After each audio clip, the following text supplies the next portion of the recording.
ದೇಶದ ಸಂಪರ್ಕ ಕ್ರಾಂತಿಯ ಹರಿಕಾರರಾದ ಭಾರತ ರತ್ನ ಶ್ರೀ ರಾಜೀವ್ ಗಾಂಧಿ ಅವರ 35ನೆಯ ಸದ್ಭಾವನಾ ಜ್ಯೋತಿಯನ್ನು ಇಂದು ನಮ್ಮ ಮೈಸೂರಿನಲ್ಲಿ ಸ್ವಾಗತಿಸಲಾಯಿತು. ರಾಜೀವ್ ಗಾಂಧಿಯವ್ರ ಬಗ್ಗೆ ಹೇಳೋದಾದರೆ, ಅವರು ನಮ್ಮ ದೇಶಕ್ಕೆ ಕೆಲಸ ಮಾಡಿದ ನಾಯಕರು. ಅವರು ಭಾರತ ದೇಶ ಮುಂದೆ ಬರಬೇಕು, ಯುವಕರು ಓದಿ ದೊಡ್ಡವರಾಗಬೇಕು, ಕಂಪ್ಯೂಟರ್ ಮತ್ತು ಹೊಸ ತಂತ್ರಜ್ಞಾನ ಬೆಳೆಯಬೇಕು ಎನ್ನುವ ಮಹತ್ವಾಕಾಂಕ್ಷೆಯನ್ನು ಹೊಂದಿದ್ದಂಥವರು.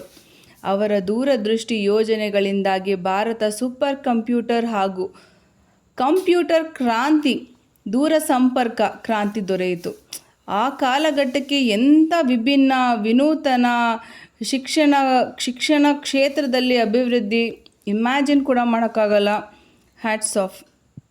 1991ರಲ್ಲಿ ಚುನಾವಣಾ ಸಭೆ ಹೋಗಿದ್ದಾಗ ಬಾಂಬ್ ಸ್ಫೋಟದಲ್ಲಿ ಇವರು ಸಾವನ್ನಪ್ಪಿದರು. ಈ ದಾಳಿಯನ್ನು LTTE ಎಂಬ ಉಗ್ರ ಸಂಘಟನೆ ಮಾಡಿತು ಎಂದು ನಂತರ ಗೊತ್ತಾಯಿತು. ಬಹಳ ಮನಸ್ಸು ಕಲಕುವಂತಹ ಸಂದರ್ಭ ಇದು.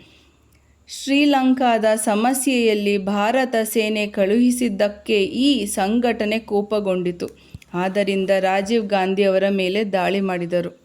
ಅವರು ಸತ್ತ ನಂತರ ದೇಶದಲ್ಲಿ ನಾಯಕರ ಭದ್ರತೆ ಹೆಚ್ಚಿಸಲಾಯಿತು. ಅವರು ಆರಂಭಿಸಿದ ಕಂಪ್ಯೂಟರ್ ಮತ್ತು ದೂರವಾಣಿ ಅಭಿವೃದ್ಧಿಯ ಕೆಲಸಗಳಿಂದ ಇಂದಿಗೂ ನಮ್ಮ ಭಾರತ ಪ್ರಜೆಗಳಿಗೆ, ಮಕ್ಕಳಿಗೆ ಶಿಕ್ಷಣ ಕ್ಷೇತ್ರಗಳಲ್ಲಿ ಬಹಳ ಉಪಯೋಗವಾಗಿದೆ. ಇವರನ್ನು ನಾವು ನೆನೆಸ್ಕೋಬೇಕು. ಅಂತಹ ವ್ಯಕ್ತಿ ರಾಜೀವ್ ಗಾಂಧಿಯವರು. ಧನ್ಯವಾದಗಳು.